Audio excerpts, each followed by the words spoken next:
નમસ્તે ફ્રેન્ડ, આજે આપણે બનાવશું ઇડલી સાંભર। એના માટે મેં દાળ લઈ લીધી છે। એક વટકી મૂંગ દાળ છે, એક વટકી મસૂર દાળ છે। દાળને આપણે હવે ધોઈ લઈશું।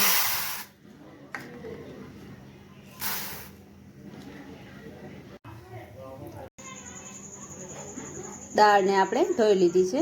હવે આપણે એને કુકરમાં બાફી નાખશું।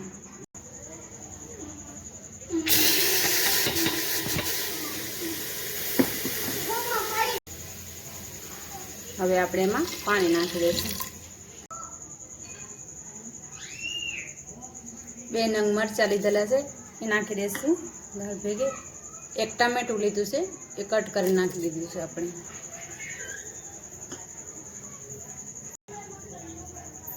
થોડીક હળદર નાખી દઈશું। 1 ચમચી જેટલું તેલ નાખી દઈશું। થોડુંક મીઠું નાખી દઈશું। હવે એને આપણે બાફી લઈશું। કોકમ સે નાખી દઈશું। સાંભર માટે આપણે મસાલો તૈયાર કરી લઈશું। 1 ચમચી ધાણા જીરું, અડધી ચમચી જેટલું હળદર લઈ લઈશું। 1 ચમચી મરચું લઈ લઈશું। 1 ચમચી જેટલો આમાં સાંભર મસાલો લઈ લઈશું। આપણે આ ટાઈપનો લઈશું। પાણી નાખીને મિક્સ કરી લઈશું।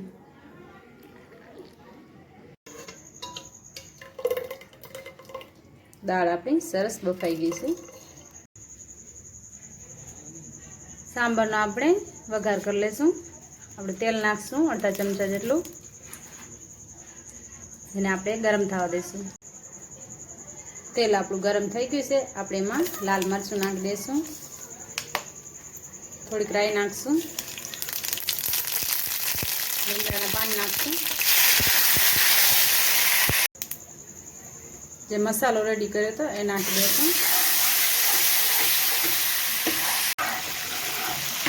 મસાલો આપણો શેકાઈ ગયો છે। હવે આપણે એને સાંભરમાં નાખી દઈશું। આમાં મસાલો નાખી દઈશું આપણે। હવે આપણે આને ઉકળવા દઈશું। હવે આપણે નારિયેળની ચટણી બનાવી લઈશું। એના માટે મેં ટોપરા લીધેલું છે, લીલા મરચાં, ધાણા અને લસણ લીધેલું છે। હવે આપણે એને કટ કરી પીસી લઈશું ધોઈને। કટ આપણું થઈ ગયું છે। હવે આપણે પીસી લઈએ।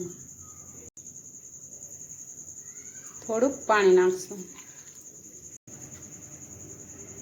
ચટણી આપણી પીસાઈ ગઈ છે। હવે આપણે એનો વઘાર કરી લઈશું। તેલ નાખશું અંદર,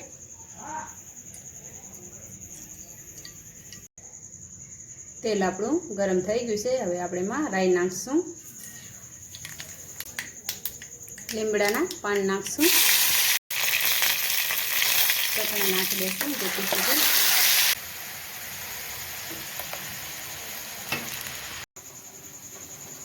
પાણી નાખીને લઈ લઈશું આપણે। સ્વાદ અનુસાર મીઠું નાખી દઈશું આપણે। હવે આપણે આને 2 થી 3 મિનિટ પકાવવા રાખશું।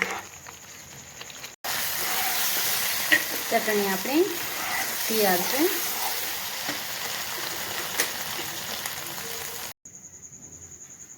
એટલુંનું ખીયાર આપણું તૈયાર છે।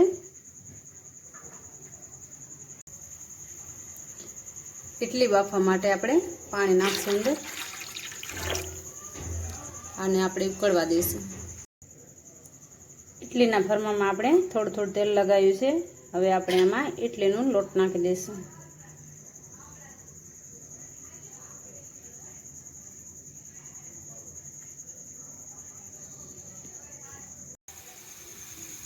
પાણી આપણું ઉકળી ગયું છે। હવે આપણે એને અંદર રાખી દઈશું।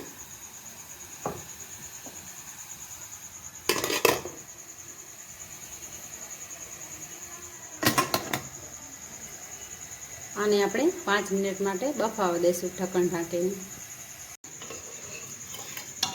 સાંભર આપણી રેડી છે।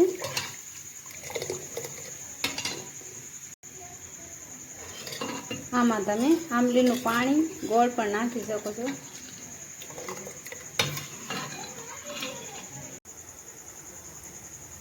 ઇડલી આપણી બફાઈ ગઈ છે. હવે આપણે એને બહાર કાઢી લઈશું. ઇડલી સાંભર આપણા રેડી છે ચટણી સાથે. વિડીયો સારો લાગે તો લાઈક સબસ્ક્રાઈબ જરૂર કરજો. Thank you.